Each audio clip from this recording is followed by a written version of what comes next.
Hello. Are we unmuted now? Yes. Okay. Can online people hear us? I think we will check in a second. All right. People can see me or No, but you just go there. like It's closer your here? Okay. stage. Yeah. Okay. Okay. There we go. Now people can see me as well. Hi, everybody. Sorry for the delay. We just had a little bit of a technical issue, but I think we should be all set now. Yes. Hi. Welcome, everybody, at PyLadies and an introduction to LLM agents with LangChain here at the very fancy, very nicely decorated office of Molly, and our wonderful host, of course. Thank you for giving us this opportunity, basically, to learn about this very interesting and fascinating topic. I don't even want to keep you for a long time, so I would just give you the floor right away, and have Let's fun, kick it everybody. off. Thank you. All right. Welcome, everyone, to this PyLadies workshop on Introduction to LLM Agents with LangChain. Before we kick it off, give me a second. All right. Let me introduce you the speakers. We have Anna Chaloska. She's a data scientist here at Molly since 5 years already. So this is what we call here in the company a dinosaur. And Living dinosaur. a living dinosaur. And 5 years here at the company. She has a master's degree in data science, so she's an expert in the field.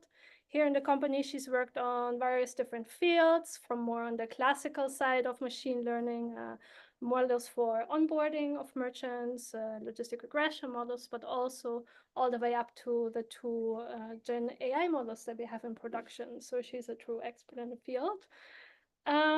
What else? She has 2 cats, and she loves also to make cute pictures of these cats using Hugging Face models. More about that later. But more about that later. Yeah. And we have Maria Bade. Maria is my colleague in the data science team, also data scientist. We work together on many projects. Maria's background actually goes way back. She worked with data, but different type of data first. She worked in physics, astrophysics, did her PhD. Just stand next to me, it would be really helpful if Okay, people yeah. see your face just a little bit closer. Here? Here. Oh, okay, yeah. Thank you so much. Okay, yeah. So what was I saying? Maria did her PhD in physics, and then she decided to also explore data science field. So she joined us here at Molly a couple of years ago. At the moment, she is leading the development of what we call Molly GPT. That's the customer-facing chatbot. So maybe some of you are familiar with it, it's chatbot that we have. It's so if you're interested in anything that Molly does, you can just ask it and you get GenAI generated response. It's really cool. I recommend you try it. And with that, she became really expert also in GenAI, and we're both very excited to share today what we learned about on the topic of LLM agents specifically. All right. So before we kick it off, let's do a shout out. a lot of shout outs. Yeah, a lot of shout outs. First of all, we want to thank the amazing PyLadies. Yay! Thank you so much for giving us the spotlight, for hosting this community and just creating visibility for women, but people of other marginalized groups in the field as well. It's awesome to see how many different kind of people showed up here, and it's really great to have that space. So thank you for that. And then we want to thank a lot to the Molly developer community, especially to Ksenia, who helped us a lot with organizing this event. So really great help for that, because without you it wouldn't be possible for real. So and thanks to Molly for hosting us and giving us this really nice space to hold the workshop. Yeah, and also women at Molly. So Denise is representing. Thanks for hosting. Thanks for supporting. And Anjali, I don't know if I see her here, maybe not, but then also thanks to the data team represented by Ryan, the machine learning manager, and Bernardo, the head of data. Really nice that you're here and supporting us. Thank you. And all the volunteers that help us today to show interest and in helping us facilitate small things around that really help a lot with having the whole event. So thanks. Yeah, last but not least, you guys for showing up on this beautiful day, on this soccer day, still coming here to the office and making this event a success. So thank you guys. So let's get started, shall we? The goal for today is to keep the talking as short as possible and keep the coding as much as possible. But our main goal is for you to walk out today with 4 pillars after this day. So the first thing we want you to understand and go through in this workshop is to see that LLMs can do much more than just generate simple text responses, what you're used to with using ChatGPT in the UI. So we want you to see how you can leverage that beyond the simple text generation. What that means is that we want you to see what are the fundamental concepts of something called an LLM agent that uses more than text generation. You will build such an agent in your notebook. That's the whole workshop that we're going to set up together. And in the end of our whole setup, we're going to also look a bit more under the hood. So the agent we're going to build, that's going to use a package called LangChain, but it's not necessarily needed to use this package. So we're going to have a quick look under the hood, how to build such an agent from scratch and what does it mean and why does it work. So these are our goals for today. And let's see how it goes. Let's get started. Anna. Yeah.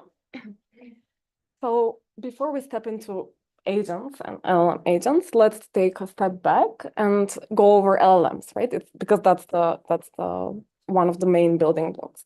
So I can imagine, like most of you so far probably already tried asking ChatGPT some questions, getting some responses back. So ChatGPT is just one of the possible LLMs that are available at this moment. So that's then there is a lot of others and available from Google and so on. But all of them work similarly in generating text. But what are they good at? Like what can LLMs do, first of all? They're good at question answering. So for example, if you ask ChatGPT or MollyGPT on our website, then we have text summarization. So they're really good at, if you give some text, summarizing it. And we have sentiment analysis. So you have a text, if you want to know what the sentiment is it happy, is it sad, this kind of things. So LLMs are really good at spotting a sentiment.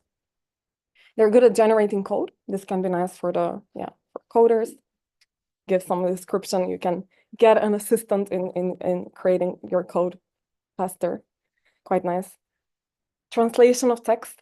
So LLMs can do a lot of languages. If you give a text in one language, they can easily translate it into a different language, which can also be quite handy. Generating embeddings. So these are a special type of LLMs, and instead of text, they generate embeddings. Today, we're not focusing on that much. And other examples. But these are the main things that LLMs are good at. However, LLMs are not good at everything, right? So these are they're good parts, but there are parts that they're not so good at executing.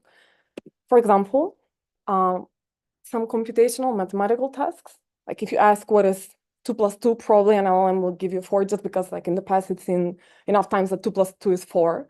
But if you give very complex operations, chances are it's not going to be very accurate in the answer.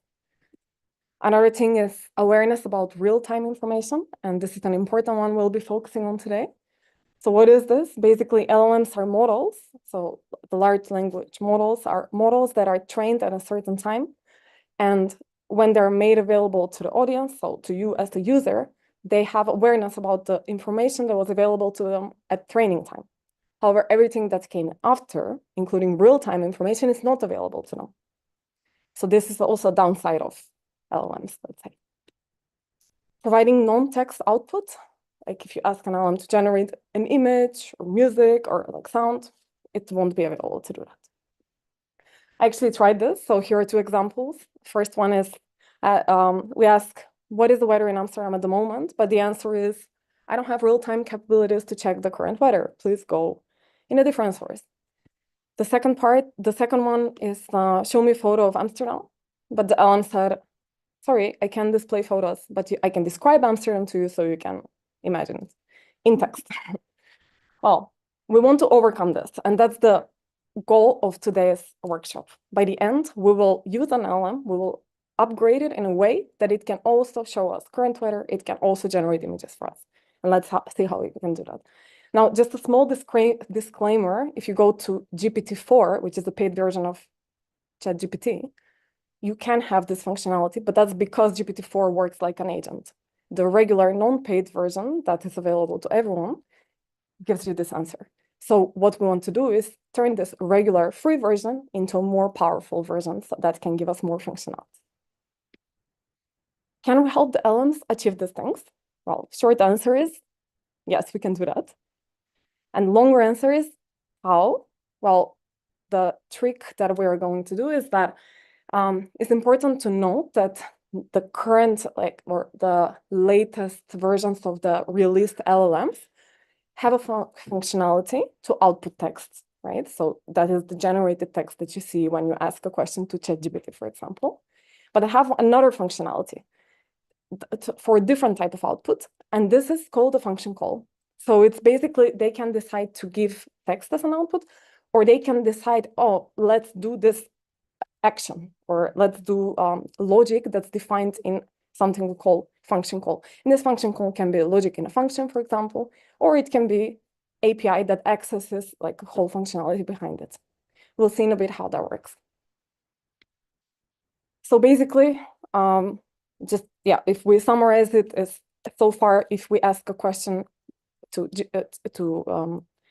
an LLM or to ChatGPT, we will get a textual answer, but with the latest versions of the LLMs, we can also get a function call as a response, and this is what we're going to utilize to create additional functionality for the response of the LLM.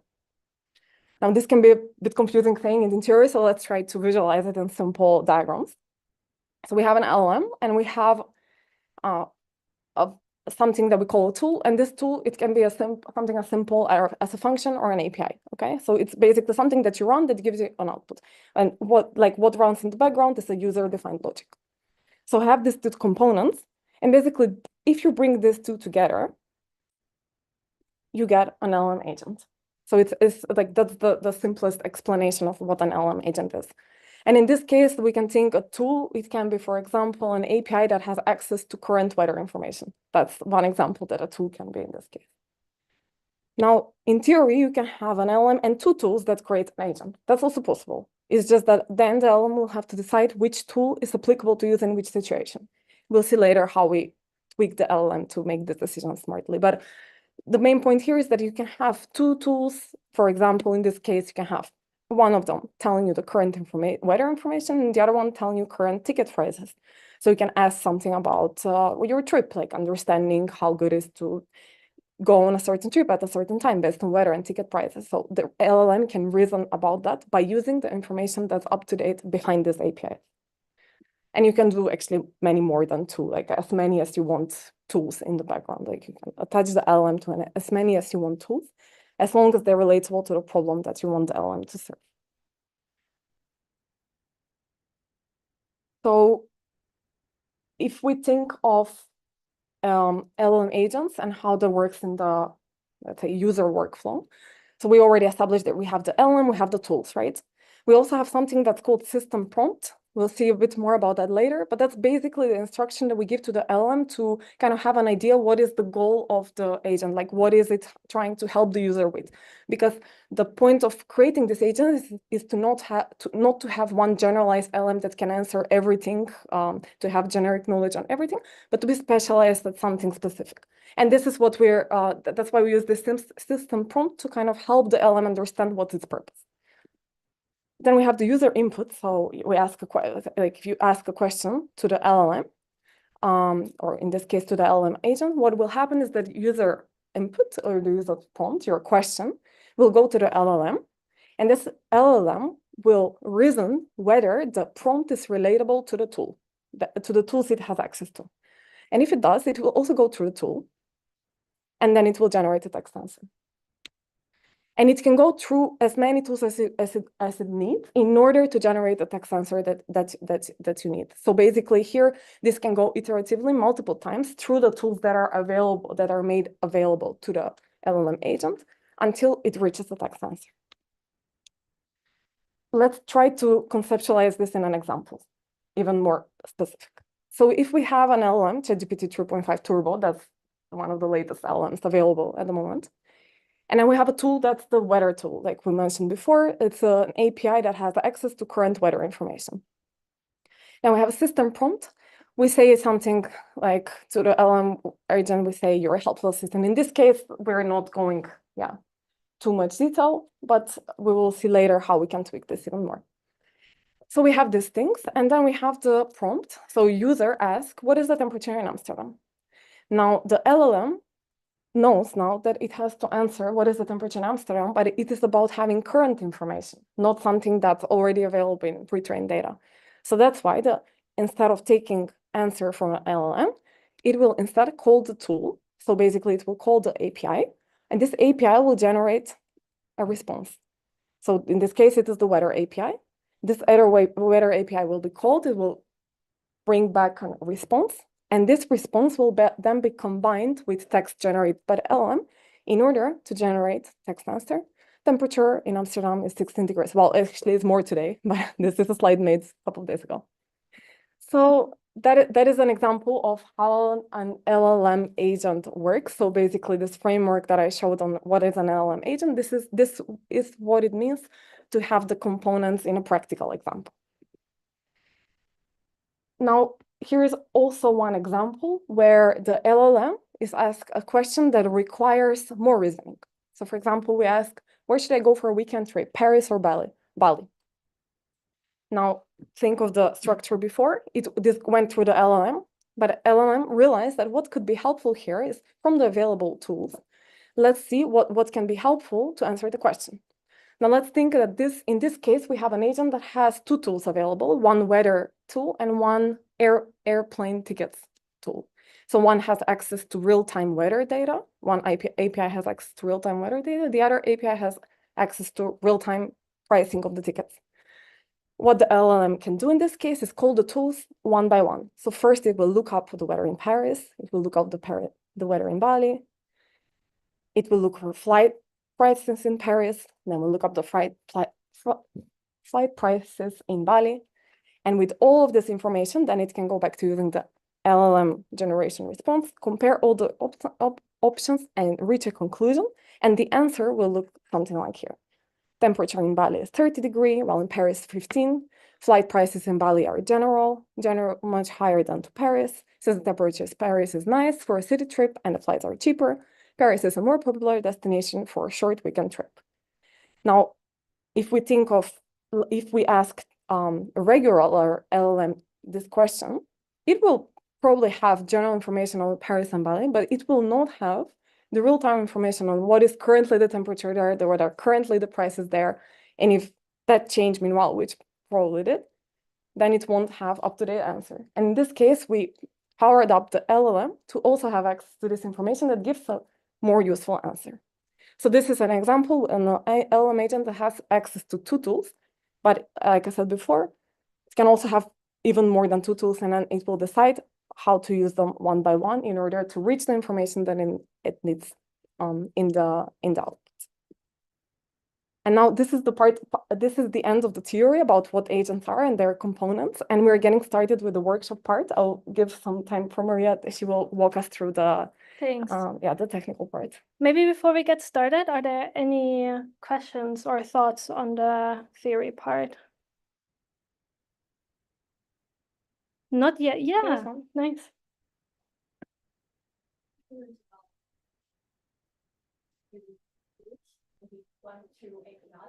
And just like your example of failures on the weather or the price. So this API is like connected to somewhere with the database with the live price, or you should prepare like a database there. So yeah, okay. So for the online people, I'm gonna repeat the question. So the question was if let's say we're talking about the weather tool, if we have to prepare the database or if that is available somewhere else. Yeah, so since we are making an API call, that's basically a call to a separate website. So in our example, it's a specific website that provides already all this weather data. So that is already provided by a different party. But in theory, you can also set up your own backend database and extract data from that. It doesn't have to be necessarily weather data, but maybe you have data in BigQuery somewhere that you want to query through a tool. You can also set it up. It's really up to you. Yeah, it's like, for example, the thing with BigQuery, the nice thing is in companies, it can be nice to be able to ask a question about current volumes, current revenues, current prices, something like that. And then if you have an API that has access to your own database, that would be possible to communicate through the LLM as well. Yeah, exactly. Yeah. Does that answer that question? Yeah. Nice. Any more questions or remarks? Yeah. How does it know that it needs to check these two specific applications? Like if there's, for example, 104 applications that are not relevant for it. Yeah, that's a really good question as well. So for online people, the question was, how does the LLM know which tool to check and also which tool to choose, right? I'm showing a short example about this in a second. But in the end, when you program a tool, you need to provide it with a description. Like, this is a tool that provides current weather information. And this description is crucial for exactly that process. So what will happen is you have all your tools and all these descriptions will be put together. And then the LLM will choose, basically compare the query and the descriptions, and from that make the choice which tool to use. But you're touching on a very important point, because if you use hundreds or thousands of tools, it gets too much at some point, too general purpose, but also too overwhelming for the LLM to make a choice. So the goal is also to make it specific and use as little tools as possible. Yeah. Yeah. Any more questions? Yeah. Okay, because you haven't about your own chatbots, you change all your own data or not? Because you only use LLM to connect to API, but not really change on your own data. So is that question specifically to the Molly use case that we're doing? All right, so we're not using agents right now for our Molly GPT chatbot. So there we still have an internal database. In principle, what you could do if you would set this up as an agent, you can have this database as a tool, and you say, if you want to query company internal information, go to this database. Oh, if you want to query BigQuery data, go to that database. So yeah, in principle, that's how you do it. All right. Any more questions? All right. And we have one more. Oh yeah, I didn't see. Sorry. Yeah, most of the questions are well formed, so feel free to say something about that later. But I'm wondering how complex can the queries be? The kind of use case I have in mind is, let's say you want to not just have the current temperature, but have some kind of analysis of trends of temperature to decide whether next week is a good time to go to Paris, rather than, what is the current temperature in Paris now? Are agents already able to do that, or? Do you want to answer? Yeah. Oh, sorry. So yeah, we were looking into this kind of use case actually. Maybe Yeah, thanks. So wait, I first repeat the question. So the question is about whether an LLM agent can only have access to real-time information currently, or it can potentially also think about future predictions, right? Yeah. So actually, this was one of the things we considered. We don't have LLM agents in production yet, but this is something that we're exploring.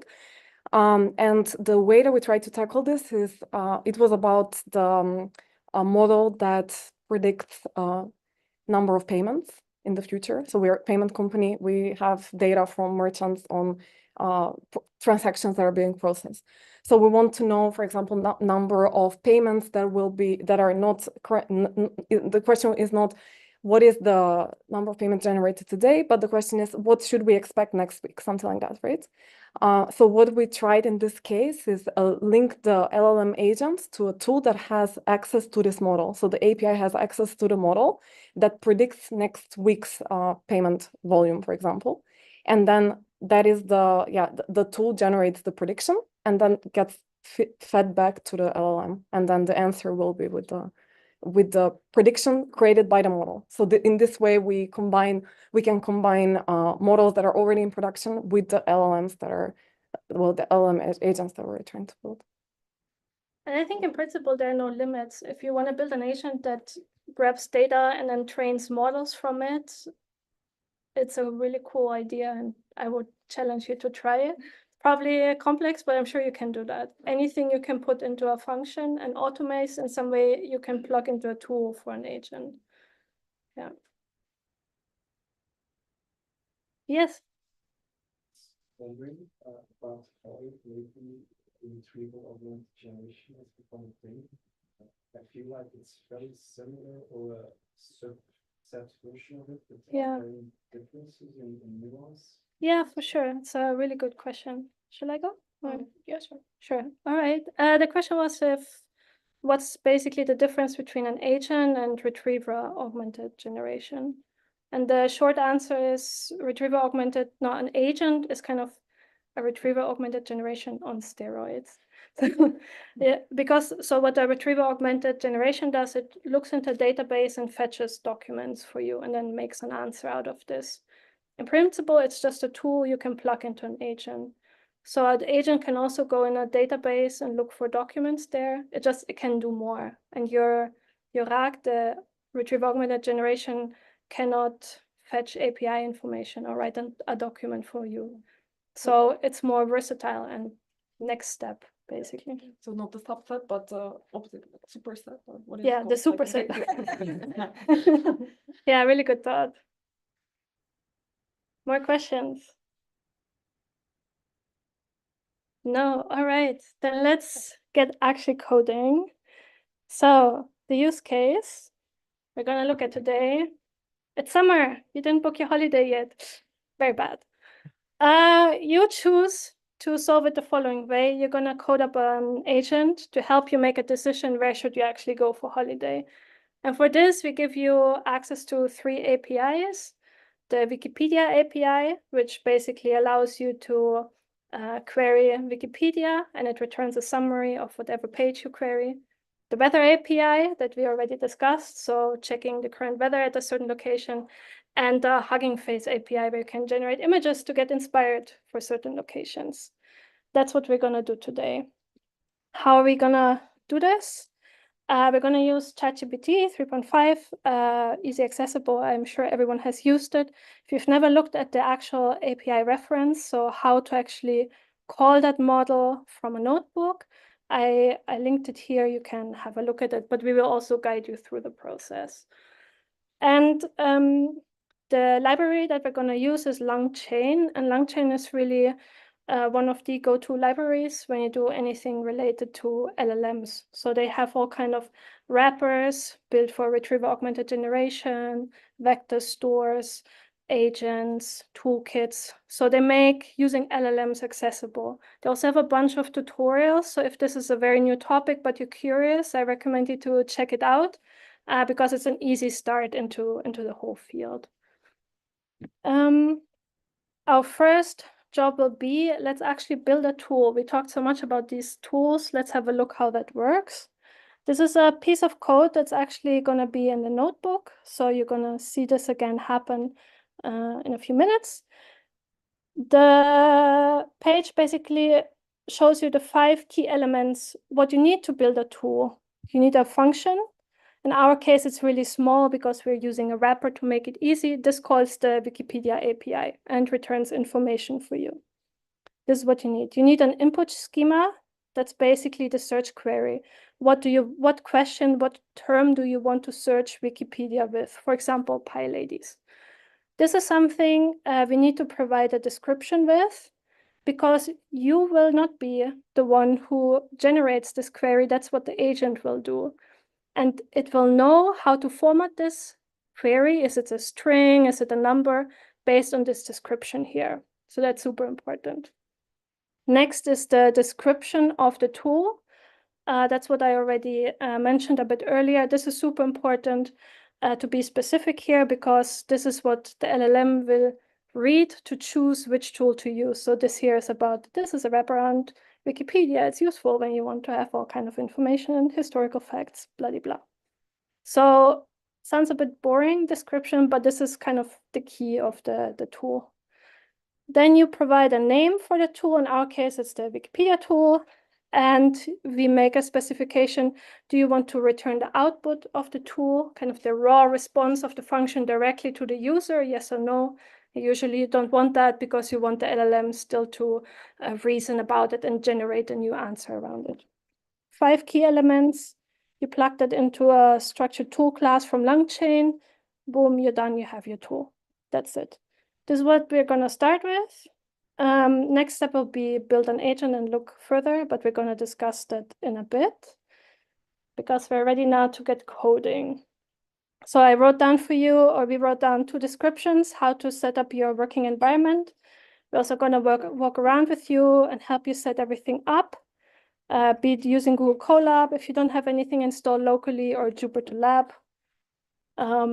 Yeah, if there are any questions, just reach out to us or your neighbors, chat. Yeah, and before you try to run the notebooks, try to set up the virtual environment. That's quite handy to have all the requirements installed and everything runs smoothly. So we recommend that you work on the virtual environment instead of local environments because that's a bit more isolated and it will make sure that you can run all the notebooks that we have prepared. So the exercises are under workshop folder. Yes. We have a question?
How's it going up with setting up the whole thing? Would it make sense if we start like Google Colab together here, or is everyone kind of fine with the environments?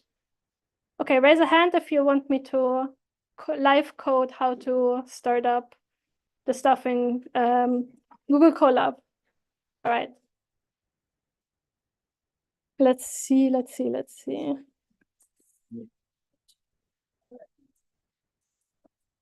All right, so first I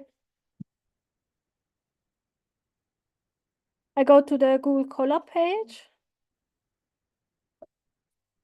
And then you can go to this GitHub section here. And then what I take is from the main repository. I just take the link here. And I copy paste it here. And then it searches.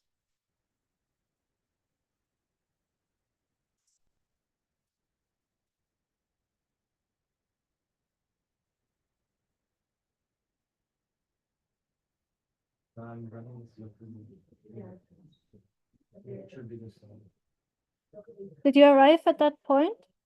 Okay, cool. So then we click on the first notebook. So that's now there. But what we still need is the dependencies. So that's something we have to copy paste into the first cell. One request, could you zoom in a bit? Oh, Because yeah. on the screen, it's really off the streets. Like this? A little bit more. Yes, fantastic. All right. Thank you so much. All right. So this is the first cell of your notebook, and you have to copy paste code into that cell. So we go back to the repository. Then there's helper functions. Let me make it a bit bigger. And then there's Colab utils. You don't have to think what's in there, just copy this whole file. And then you paste it into this cell here. And now we have to pray it should run. Yeah, live coding is always dangerous. So what it does, it copies all the dependencies, all the files, and makes a bunch of extra folders for you with all the information you need to run the rest of the notebook. Is there anyone now who is not able to see the notebook? Anyone who doesn't have the notebook open on their screen, then we can do it together.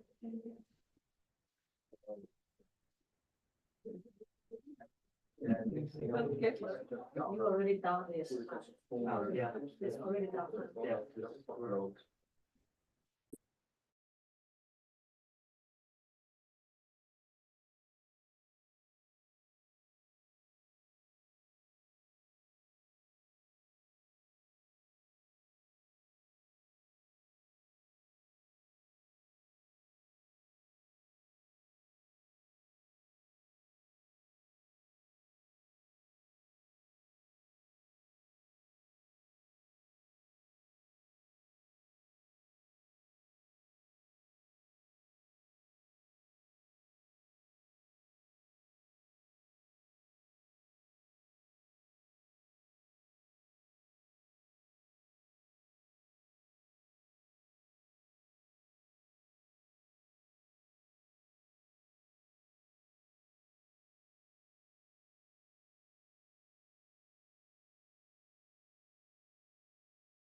Thing I wanted to show.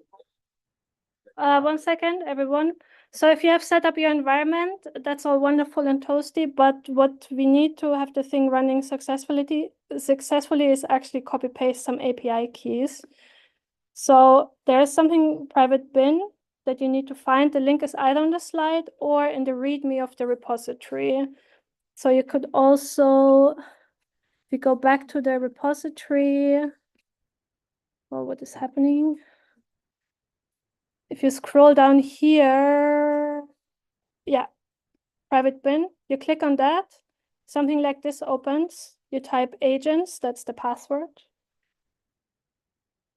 And there are all your API keys for the OpenAI models. One of these three is for the weather API and the Hugging Face. And you go one by one and copy them into a file, which is in helper functions and in keys. So the instructions are also in the README. Once you copy pasted the stuff here, you should be able to run anything without issues.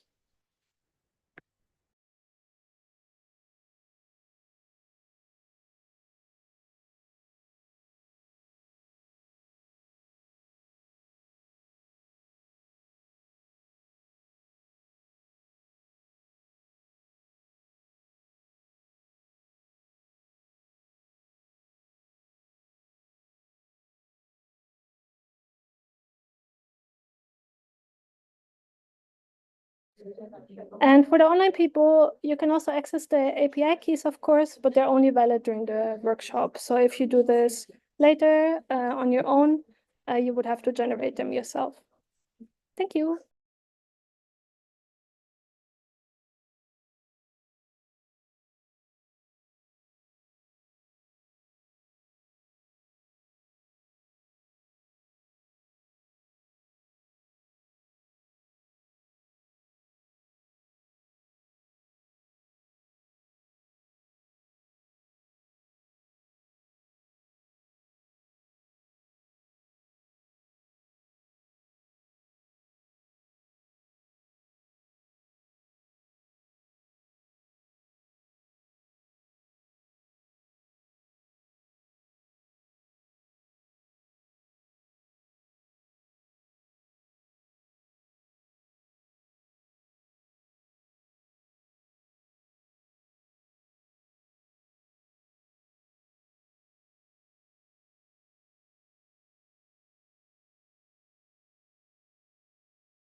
Hello, everyone. Quick moment for attention. We wanted to, hello. We wanted to give you an opportunity to quickly have a look at the solutions together. Please zoom in. Yeah. And also, if you want a short break after, we have some snacks, walk around a bit. We all worked a lot today already. Some people have day jobs. So, we're going to take a quick break afterwards. But if you want to continue coding, also super fine. Like, do what you feel is good. And then we'll walk through the solutions now. If you want, you can pick up the next notebook after. Yeah, so this is the solutions file. It's also available on the repository under solutions, and we recommend you to not look at it before doing the exercises. But now it's time we can quickly look at the what is the output in case someone didn't get to here. It's also fine, then you can see how it works. So the first exercise was about exploring the parameters that are available from tools. So it was quite simple to just run and see like what is the name description, like what you get behind it. So for example, the tool that we made available, Wikipedia tool, it has name Wikipedia, description that's provided, whether it returns the user metadata. So basically you can see a bunch of parameters that are available from the tool. And there's also an opportunity to explore the output. So just trying out different types of inputs. So for example, when you input PyLadies, you get this summary, PyLadies International Mentorship Group, which focuses on helping more and more women become active participants in Python open source community. You can try it for different things. This is an already built agent just to see what it outputs, but then later we had the more fun exercise, which is about building your own custom tool. So here we asked to build a weather tool. That was one of the APIs that you got. And this is how the solution looks like. So you put all the missing parts. So for example, you provide a description. And this is the structure tool that what Maria was talking about in the intro earlier. So this is where you put all the components together. And that is what is creating the tool in the end. And if you try running certain keywords, you get the current temperature in that city. You can try, you can try different things, see what you get as an exercise. Then we provided one more image, one more tool. This was a bit, I don't know if anyone managed to get to here, but with this tool, the aim is to use an API that's available on Hugging Face. So with this, we want to make it clear that there are APIs with certain functionalities, but then for example, Hugging Face is a website that has a lot of APIs and they all point to certain models. And this relates to the question we had earlier and how we can actually incorporate a model within the response of a tool.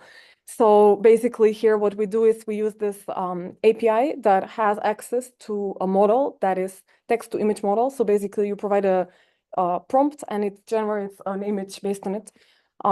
So if you go on this link, you will see it on Hugging Face, but our goal here is to run it through the tool, right? So that's why we provide a Hugging Face key.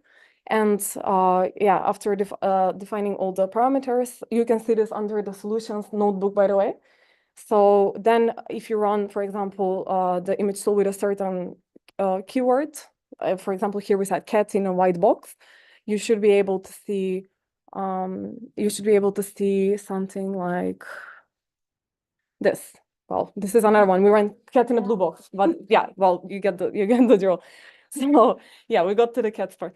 Anyways, that is the image tool and the weather tool, and these are tools that we will later use in the agent. So now we take a little break, and then we come back to building agents, and then we're gonna make use of these tools that we built now. And if you didn't manage to build it all the way to the end, don't worry, because we can always import from the solutions and go on with the agent part.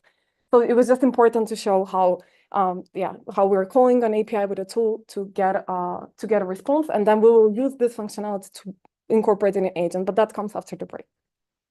All right. Okay. Yeah, 5 to 10 minutes and we're back. Snacks and drinks. Let's do it.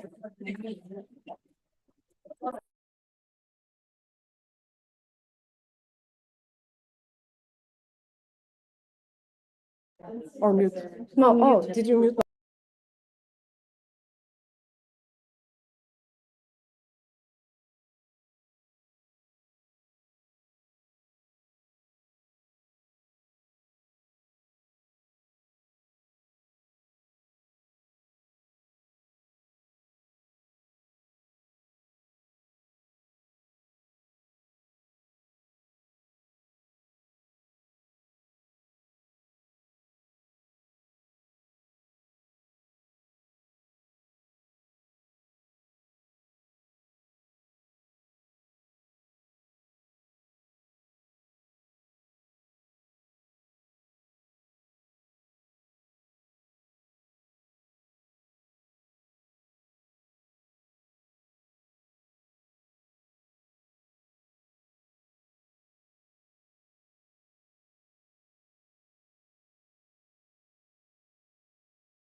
All right, everyone. We're gonna continue a bit. We come to the core of the workshop. You all did a really good job on the tools. And now we're gonna have a look at how to set up the agent. And Anna is gonna start.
A really quick recap, I'm so sorry. All right. There was nothing.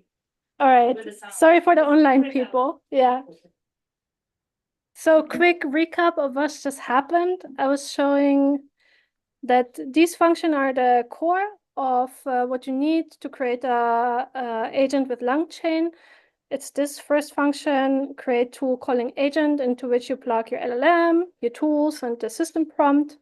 And then to fire this into a question, you call the agent executor. And that's basically all you need. So really simple. And what I wanted to show you now is what happens in this create tool calling agent function.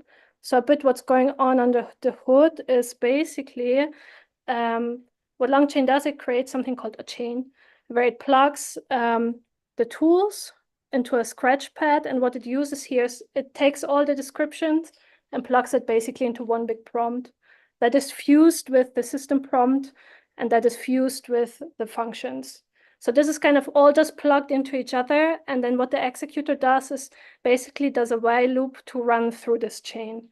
So you don't need to understand all these details right now. I just want to show you there's not so much happening under the hood. It's really just a fancy chain with a wrapper. And you can explore this a bit into going into this second workshop book here. And for those who are super fast and super eager, we also set up a third notebook, but that's a bit optional, just if you want to look even further under the hood. So how does an agent actually look like if you're not using LangChain? Because that's just a wrapper, you don't necessarily need that. And then you can go into the third notebook and have a look at how does the response from ChatGPT actually look like. This is how you call it through the API. And basically, if you have a question, it can answer in two ways. For example, if the question is, what is the meaning of life? It can answer with a string, the age-old question, blah, blah, blah, blah. Or if you ask something more specific, like how many people live in Paris? It can choose to look into a function call, right? That's the core that we discussed. And this is actually how it looks like as the output from ChatGPT directly. So it is a list of function call objects. And if you want to explore that a bit more, you can go into the third notebook. Because what you will see there is that an agent is just a fancy while loop that loops over the response of the LLM until no function calls are requested anymore and just a string is output. So if you want to see that, feel free to look into this notebook. And that's it. So here we go. Oh, that was too fast. So the time is yours. We're going to walk around and check in with you.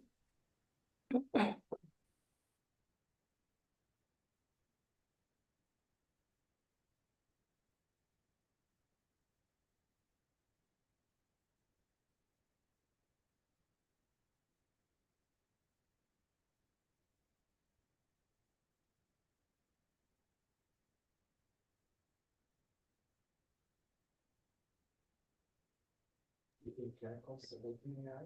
I was wondering what exactly we are using the Hugging Face codes for. I think you mentioned that earlier, but I missed it. It's just it's needed to run the API that has access to the model that we're using. So you are not really using open source models, but it's just something that's needed to really call OpenAI.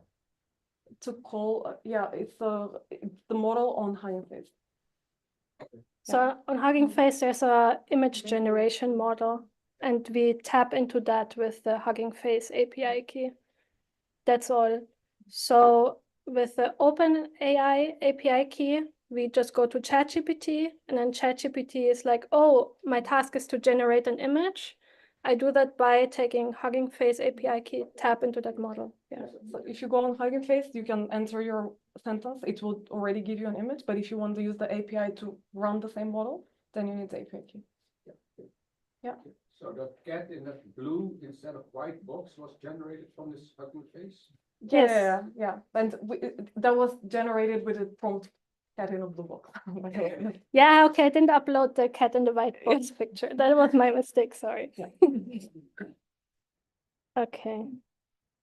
All right, let's go.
All right, folks, let's wrap it up a bit.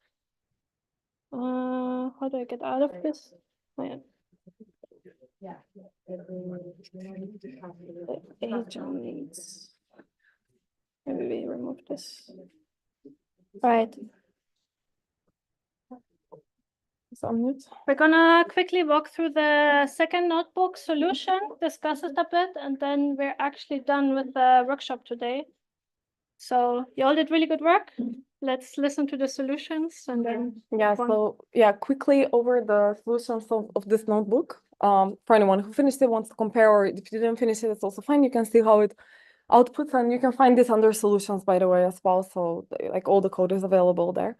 But yeah, in the first exercise, yeah, we're exploring what are outputs that we're getting, but also what is interesting to see is not only the output, but also what tools are being invoked. So for example, if we ask where is Amsterdam, the LLM agent understands that that information can be found in its Wikipedia source or Wikipedia tool. So it's invoking the Wikipedia tool with query Amsterdam. So basically it summarizes this question that we ask where is Amsterdam into a shorter query, and then it's calling the Wikipedia API with that input Amsterdam, and then it generates a summary of Amsterdam. So that's one simple question. Another one is about the real-time data that we're talking about. So when we ask what is the current temperature in Amsterdam, so we did this earlier with the tool, right? We're just entering a name of a city and we're getting the current temperature, but now we get a full answer telling us what is the temperature.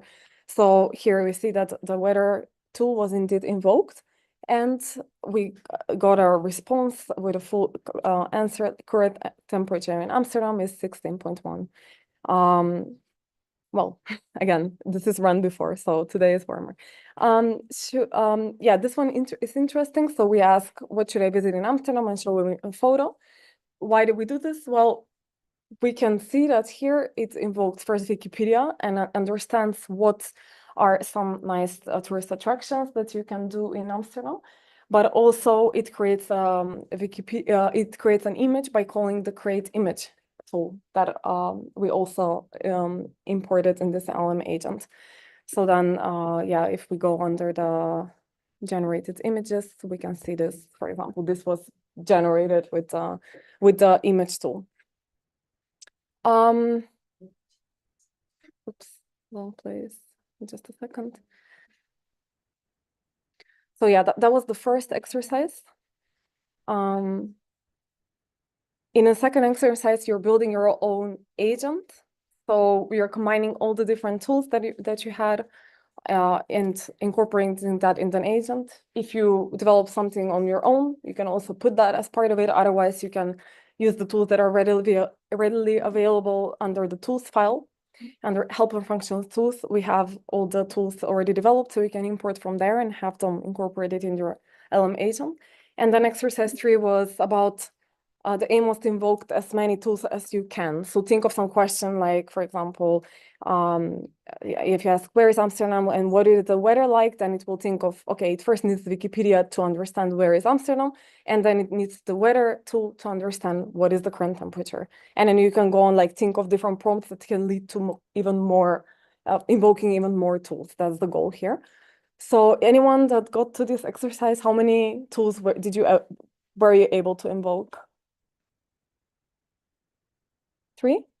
Nice. nice. Okay, that's more than we have. I saw a really nice example where someone asked basically compare the weather in 4 different cities and then generate an generate an image based on the warmest city. So you can try something like that. That was really nice to see, because then the LLM realized, oh, I need to call the weather API 4 times. It goes into this 4 times. Then it puts these numbers, the different temperatures in the different cities next to each other, compares them.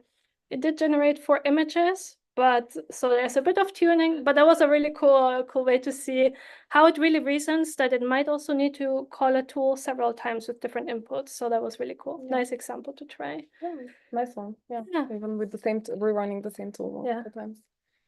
And then the last exercise we had about optimizing the agent prompt. So basically, this is the instruction that you give to an agent to kind of teach it or let it know what its aim is, what its purpose is.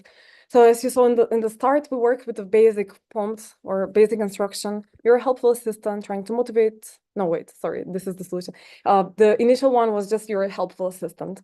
But now we modified it into something else, because let's say that we are building an LLM agent that is trying to help, that is aimed to help travel agency. They want to use it on their website to motivate people to go on holiday. So then the instruction here can be your helpful assistant trying to motivate people to go on holiday.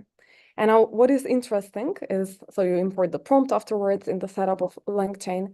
And once you have the agent ready, it is important, it is interesting to compare what output you get from agents where everything is the same except for the instruction. So the one where we had just a generic instruction, it would just give, if you ask the same question, so where is Amsterdam, what is the weather like? It just told us Amsterdam is in the Netherlands, the weather is 16 degrees, right? But then with this one, when we asked it, it did say Amsterdam is the capital, some of the main attractions are this, the current temperature is 16, sure. But then it also ended the response with, it's a great time to visit and explore this vibrant city. And this is not something that we had as part of the output of the first agent, where we didn't have the purpose of motivating people to go on holiday. So this is like a simple example of how you can kind of tweak the output based on what you need and tailor it to your own use case. So that is the end of the exercise that we had. If anyone had developed something they would like to show, we still have a couple of minutes. And if not, then you're also free to continue working on this at home. You have all the workshop, all the solutions as well. And a little hint, when you're working on the solutions, just look at the examples. You can follow a similar template. We try to keep it consistent so it's doable and easy to follow. And hopefully this gives some ideas on how you can use it in your own works or in your life. Nice. Should we go back to the All right. slides? Yeah, because we're done. Let me put the last slide. So thanks for your attention. Thanks for being here. Thank you. It was great. I think we have some closing words. So whoever wants to speak, this is your stage. All right.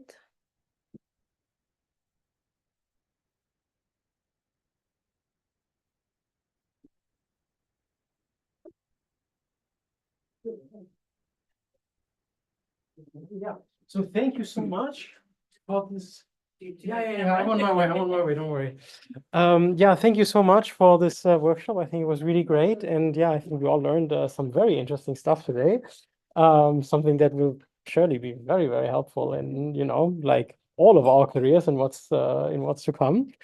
I don't want to take a lot more of your time. I just want to make two quick announcements for everybody.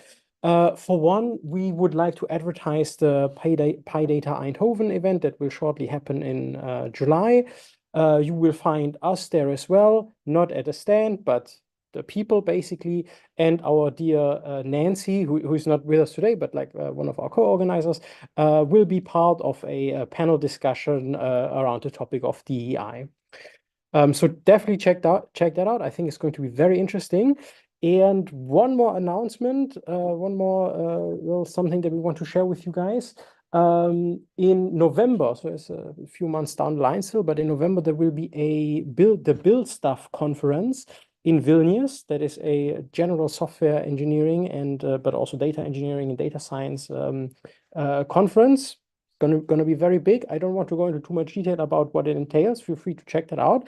But if that is something that interests you, if that is something that you would like to attend, for one, with the PyLadies Amsterdam 20 code that you see there on the screen, you will. That is not full screen. I realize now, but that's fine. I hope you can still see it anyway. With that promo code, you will get 20% off those tickets. Of all tickets, on-site tickets and online tickets. And on top of that, if you find that this is something that interests you, we have a number of free online tickets that we can give away. So feel free to check out this event. And if you think that is something for you, drop us a message. I would say me or Una or just the PyLadies organizers. And then we will do a little raffle on our side. And if you're lucky, you can maybe just get a free ticket for the online version of the conference. Yeah, thank you, everybody. That's all from my side. And I think that's probably also all from your side. Mostly. And then July. So the July event is coming. It would be again hybrid event in the center of Amsterdam. And it would be again dedicated to LLM, but then we will go more into the evaluation parts and following specific, let's say, best practices. So more information will be updated in the meetup. Take a look. Of course, it would be at the end of July. So as usual. Okay, wonderful. Thank you very much.